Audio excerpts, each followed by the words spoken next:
Reviews. My name is Jameson Rabbit, and this week I'm joined by a man who refuses to take his mask off. His name is Mike Roth. Yes, this is all a facade.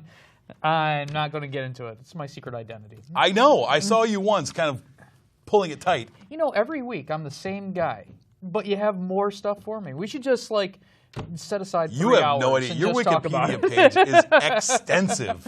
It is like the Wikipedia page of a soap opera character. There are so many twins and comas and fake babies. It's ridiculous. Yeah. Unfortunately, I can't go back to Mexico because of Oh, my God. We're going to get into that at some point, too.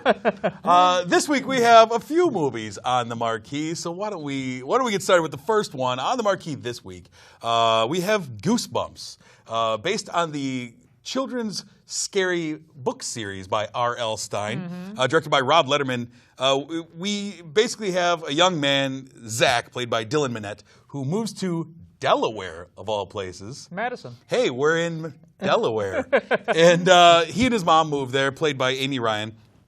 And immediately there's a mysterious neighbor. There's a neighbor girl, Hannah, who is mysterious, and her dad there, played by Jack Black, is a little standoffish. Oh, yeah. Basically tells him where to go and how to get there. Extremely rude neighbor. Yes. And so that immediately raises some things like, well, what's going on next door over there, right? He meets this kid, Champ, at high school, played by Ryan Lee. And the two of them kind of set off on this adventure. Things start to happen. We get a little breaking and entering for the kids, you know. Yeah. First things first. That's how all great, wholesome adventures a little start. B&E into the neighbor's house to see what's going on, because there's mysterious things happening next door. Mysterious things are afoot. They discover, while they are wandering through the house, they discover a hidden room, and it's full of these books. These books, they got Goosebumps titles on them.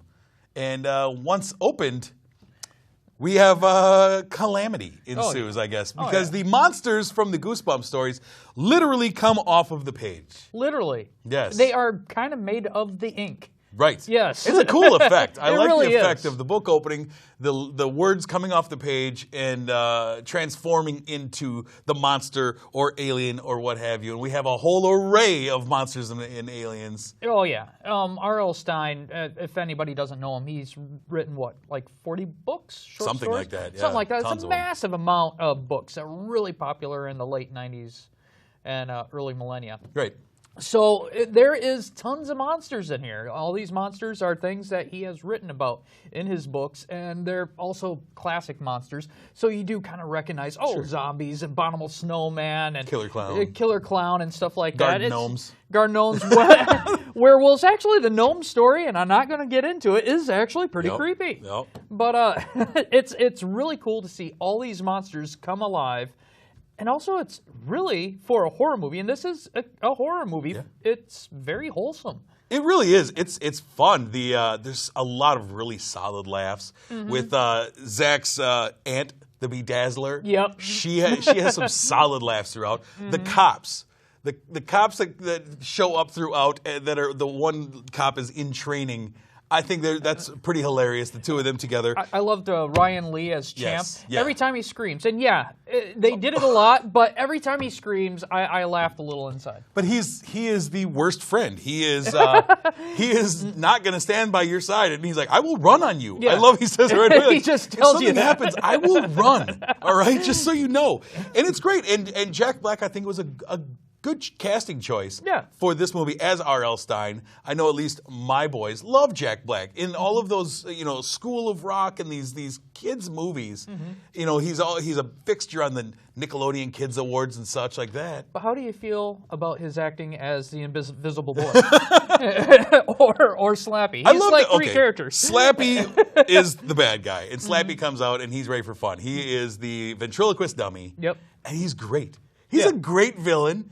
Voiced by Jack Black. He's pulling double duty. And I thought he was just a lot of fun. And it really does make sense on why Jack Black does the voice for Slappy. It's not just Jack Black going, I need a bigger part! Right. No, it fit well. There's so much I liked about this movie. The Danny Elfman score I thought was great. It felt like, I enjoyed it myself. My son really enjoyed it. He said 5 stars, Dad. Yeah. It felt like this is one of those movies that I would have loved when I was a kid. Like this would have been like a Gremlins or something to me. Yeah. You know, it feels like a great movie like that. And it's just there's so much going on. The scares were decent, good laughs, cartoonish in parts. Yeah. And it's not horrifying where a small child would not be able to sleep. No. It's the perfect kids horror movie. It's what really made the is. books so special. Yeah, I mean, it's what made the books so successful is that they're just scary enough. It's like Champ says. No, kids' books are supposed to put you to sleep. Goosebumps books keep you awake.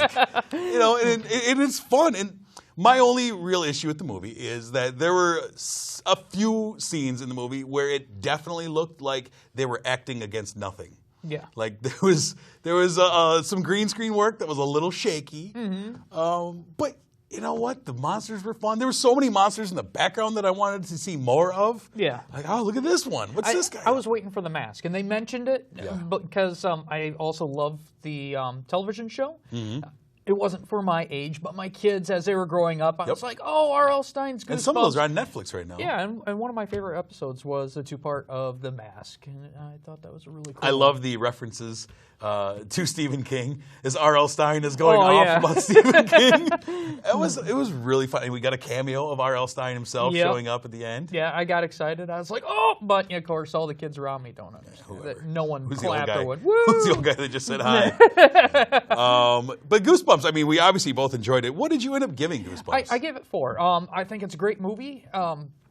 I found it a little predictable, and that was the only flaw. I really think it's a great movie to take your kids to, really. Yeah. If you don't have kids, borrow some. If you can't borrow them without sneak in with some kids. Going to jail, just go by yourself. You're going to have a good time. Yeah, I really enjoyed Goosebumps. I think it's a lot of fun, and I think there's a lot of rewatchability in it. Yeah. I'm hoping so. And I'm looking forward to watching this again with my kids. And I gave it 4 stars as well. It was a surprisingly fun time. And I'm reminded that Jack Black, sometimes he can be intolerable to me. Yeah. A little overzealous in his roles, but he's a lot of fun, and that's just kind of the word I ended up with, I guess, with this movie. It's fun. Fun, exactly. It's extremely fun. Yeah. Next up on the marquee, sir. Next up on the marquee is Crimson Peak. Oh, just like Goosebumps. It really surprised me. Del Toro. Guillermo del Toro. Yep. He writes and directs this film. Everybody who knows Del Toro knows he has a certain little style. I find extremely artful, and I enjoy it very much. In this movie, we have Edith Cushing. She is an aspiring writer, and she unfortunately has some family tragedy as her father dies.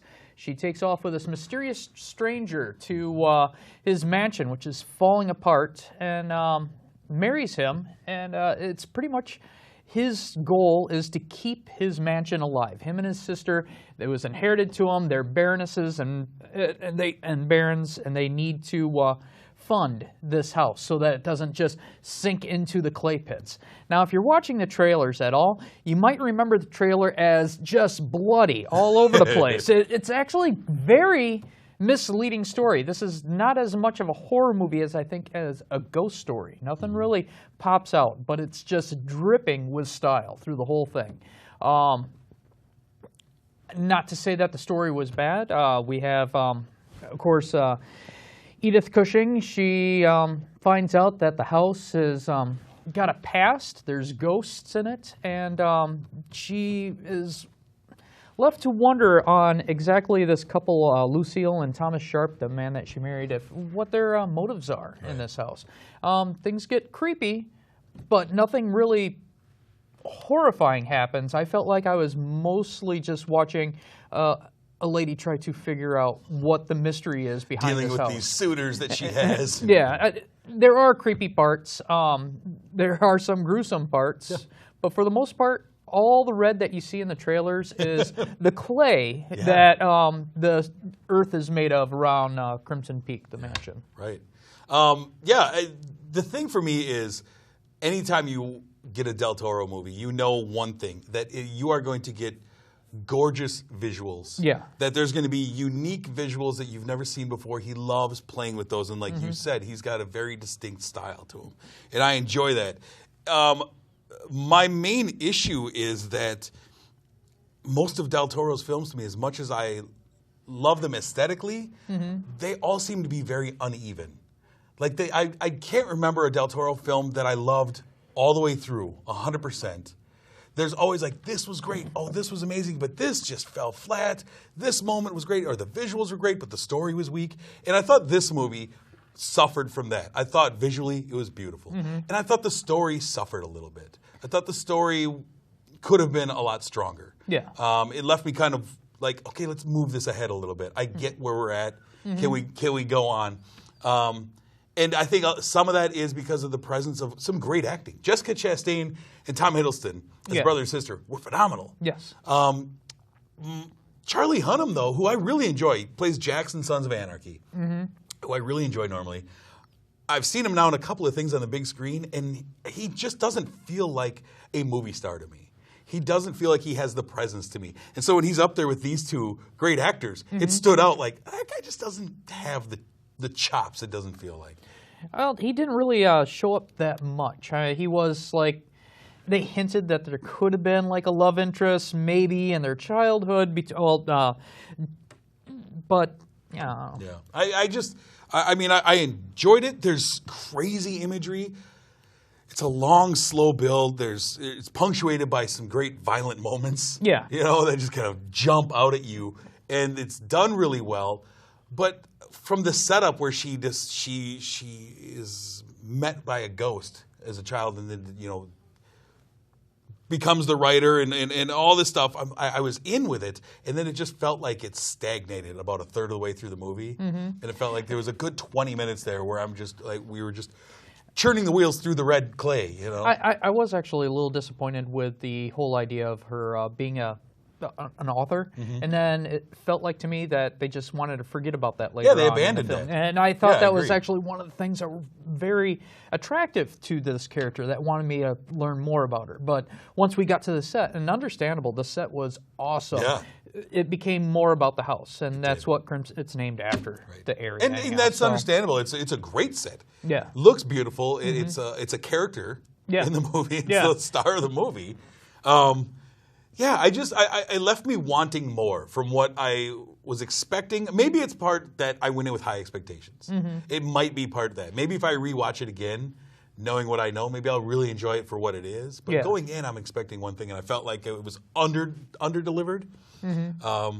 I think the trailers actually kind of hurt the movie a little bit too, because you watch the trailers and you expect it to be a gore fest, and it was a bait and switch. You know, everybody sees blood. They expect, how does this happen? How are you going to weave this together where all this gore is going to come? And it's still going to be a story, right. And then you find out, that's just the landscape. Exactly. And so I don't know. There's a lot of running in long gowns, which I thought was interesting. I wonder how many. I was watching it as everyone's running in long gowns. Like, I wonder how many accidents there were on the set. I always wondered why they had the big collars. Yeah? I see that a lot in films, Sure. but why? Why the big clown collars? I don't get it. Clown collar. I like that. Ultimately, I enjoyed Crimson Peak, but I think that like I said, I think it under-delivered to me. I give it 3 stars. It's still an above-average movie, still a good movie, but much like a lot of Del Toro's movies, I feel like it missed one gear on the way. Yeah. I give it a 3.5. I like it. I'm kind of a sucker for Del Toro. Loved Hellboy, loved Pacific Rim. He really doesn't do wrong for me at all. In Pacific Rim, I loved, but I thought that there was a lot of missed opportunities in that, too. Hellboy, I loved Hellboy. That might be the last one of his that I truly loved. Did you like Mama at all? Yeah. Afraid of the Dark? Yeah, okay, never mind. Never mind. I like the guy. I like him a lot.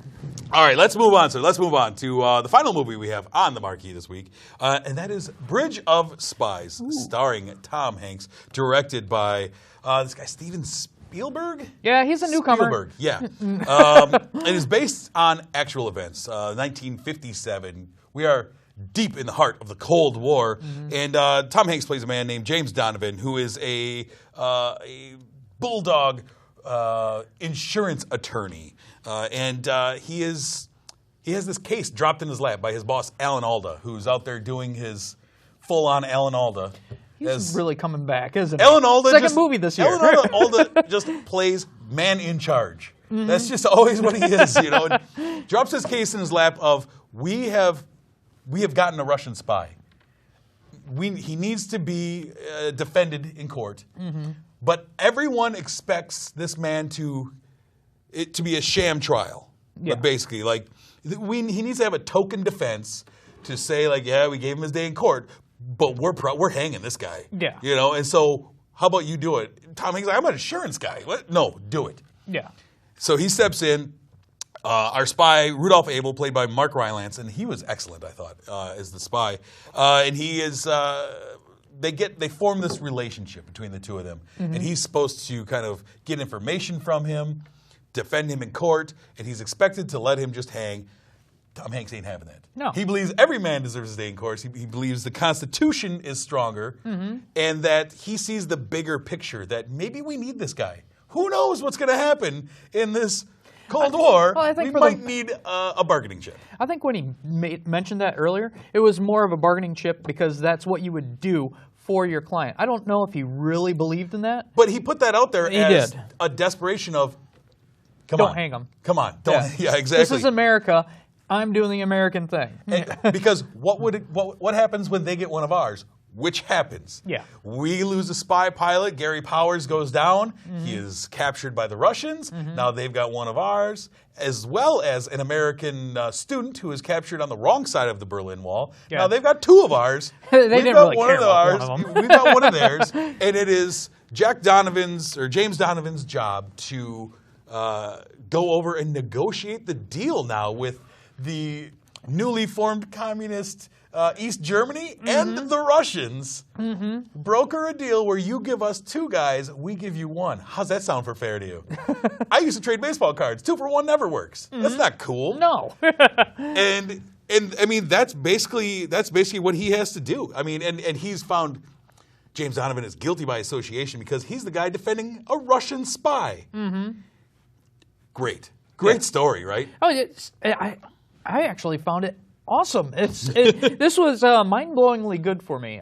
Every year, and I'm kind of get tired of it, expect a World War II movie, especially around this time of year. Sure. Every year since World War II. Yeah. And if you only get one, that's a low benchmark. We love World War II. And to have a World War II movie come out, and it's not about tanks or flying planes or killing Nazis or killing Japanese, it's about an average citizen doing the American thing as much as he can. Right.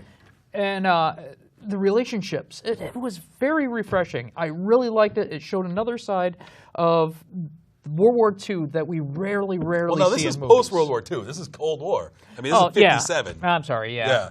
Tom Hanks, though, for me, I mean, this movie, again, just showcasing what a movie star is. You know, and that he has this genial charisma about him that just comes off the screen. He feels like a real guy. He does all the little things. He just feels real. He feels like a real human. It doesn't feel like you ever see.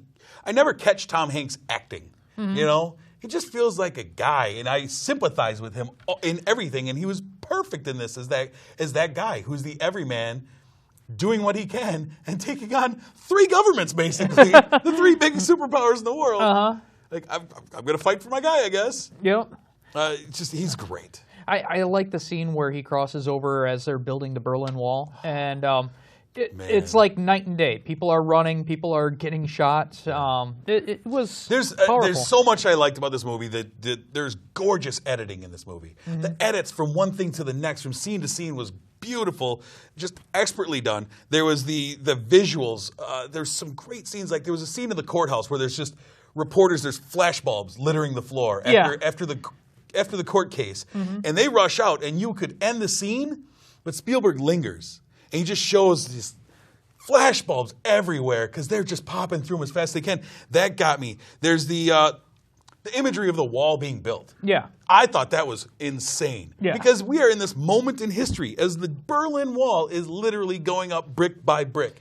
And it is, I can cross over real quick and you come back and that hole's filled with the brick now. Mm-hmm. Guess what? You're in East Germany. You're in East Berlin, buddy. I loved how it really did feel. This was a tragedy that happened because of the end of the World War. Yeah. Buildings were still crumbling. Yeah. People were starving. People were, running around. This was very fresh. Yeah. Ultimately, what did you give Bridge of Spies? I gave it a 4.5. It's very high. Only reason why I didn't get 5 is I did find a little lull in the middle. Yep. But I otherwise, excellent movie. Excellent movie. Definitely, people should see this. Yeah. I give it 4 stars. Mm-hmm. I really enjoyed it. And as we talk about it, I'm getting more and more enthused about it. But I did find that there was a bit of a lull at one point. Mm-hmm. And part of it is I look at the grand scope of Spielberg movies and Tom Hanks movies, and I go, this doesn't make that top 10 to me. Yeah. And unfortunately, their previous success together and separately kind of has me going, it doesn't quite make it in the top 10. 4 stars feels right. Yeah. If you haven't, Rolling Stone, not... Go on our Facebook page and look at this Rolling Stone list of Scorsese movies, and then type something angry down because it's crazy. We looked at it and we were like, really? Yeah, this was coming off of last week's Empire of the Sun. Yeah. Yeah. All right, let's move on, sir, to our real reviews movie throwback. And you talk about World War II movies coming out. Heck, there was one coming out while the war was still going. Yep. The war, we hadn't even officially really gone into the war much. No. And we're already making movies. 1942, a little movie called Casablanca. Mm-hmm. Casablanca, I don't need to set up what Casablanca is. It is regarded as the greatest movie of all time. It seems to be this and Citizen Kane. But I think Casablanca is on more lists of greatest movies ever than any movie. It's on everybody's list. Mm-hmm. No critic worth their salt is going, Casablanca? Nah. And it's referenced so much. Even if you've never seen the movie, you have seen movies that has been influenced because everybody knows "Play It Again, Sam," which is not a real quote. And that's that's the thing with Casablanca is it is the most quoted and misquoted movie of all time. Yeah. There is so many things in here, like you say, whether you've seen it or not, you know references from this movie, even if you don't know they're from this. Yeah. And there's so much going on, but there is a lot of misquoting over the years. And things have changed, but director Michael Kurtz, just beautiful, beautiful movie. There's so many reasons this movie is so great, but it's a perfect blend of technical ability and artistic ability and storytelling, definitely. The storytelling and the use of composition. It is so beautiful. And just the direction they lay down. And you have Humphrey Bogart at the height of his powers, a young Ingrid Bergman coming onto the scene, and the chemistry that they brought to Hollywood that you'll never see again. A Bogey and Bergman. It's Bogey and Bacall, I guess, maybe. But and you have Claude Rains, a young Peter Lorre, loved him, who's great. Yeah. And there's so many just secondary and tertiary characters in this movie that are just interesting. And on rewatch after rewatch, there's so much going on to pick out. And another cool thing about this movie is it's extremely ahead of its time. It's actually still kind of in a way, and the way they tell a story. You have sex was a big no-no. You don't talk about it, but it's definitely implied. Unscrupulous, back alley, terrible stuff. You have a bizarre love triangle where the guy that you want to win just doesn't. But it doesn't just end in a way where you're like, oh, it could have happened. When you watch the movie, you're like, yeah, this is how it should have been. Way. And it has to go this way. And it made Bogey the coolest. Yeah. This made him the superstar. And he is really kind of like the Fonzie. He's a short guy, not an attractive-looking man, but he could act. And he made you believe that he was this tough, not caring kind of guy, but still very deeply caring. Rick was very much out for himself. I don't stick my neck out for nobody.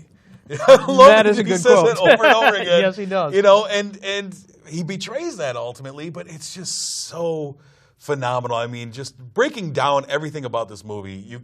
Obviously they teach classes on this movie about the direction of this movie and the acting of this movie. It's just, if you haven't seen Casablanca, go see it. Yeah. What are you doing? It's one of those great movies that I enjoy. They put back into theaters regularly too. Go see it on the big screen. I loved how also I did some research on it and how they didn't actually have the ending until like the very ending and until almost they were done, and they kept calling people back so they could just tweak little parts, like the part when Rick tells Sam to play the French. You must song. remember this. Yeah, Marcelsius, whatever, over the Germans. And look, I already said I don't like French people. All he did was go like this. Yeah, that was like the fourth time he was doing some other project. And they were like, yeah, this is a tweak that we need. We just need you to do this. Humphrey Bogart had no idea why he did that for the camera until you seen it. It was so good, so good. I go on and on about Casablanca. Check it out. There's some great editions out there. I got a great 2-disc edition that has so many extras on it. I was thrilled when I got it because it's so dense. Did you see Carrot Blanca?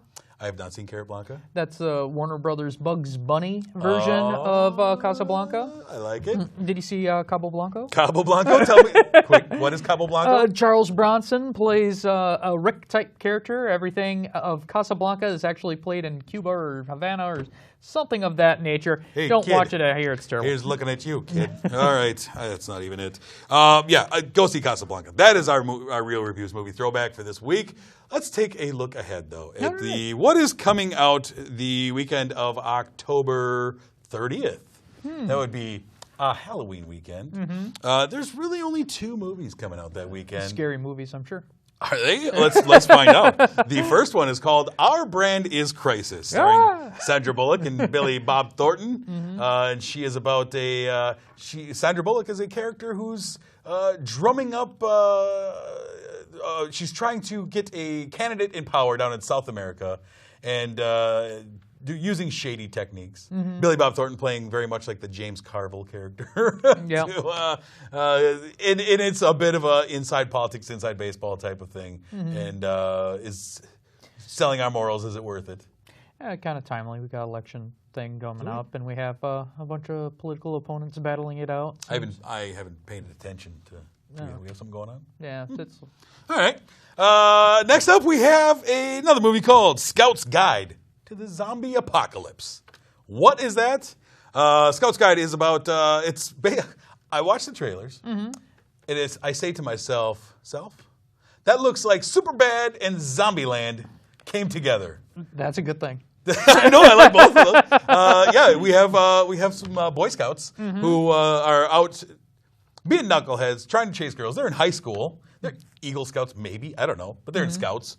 And the zombie apocalypse happens. And now it's up to them, along with this stripper friend of theirs, to try and take down the zombie apocalypse. Are there Twinkies? I don't know. I want to see Woody Harrelson show up in this movie. All I want. I feel like it's going to be a great movie. I think we'll be talking about this movie 50 years from now. This will be a throwback 50 years from now?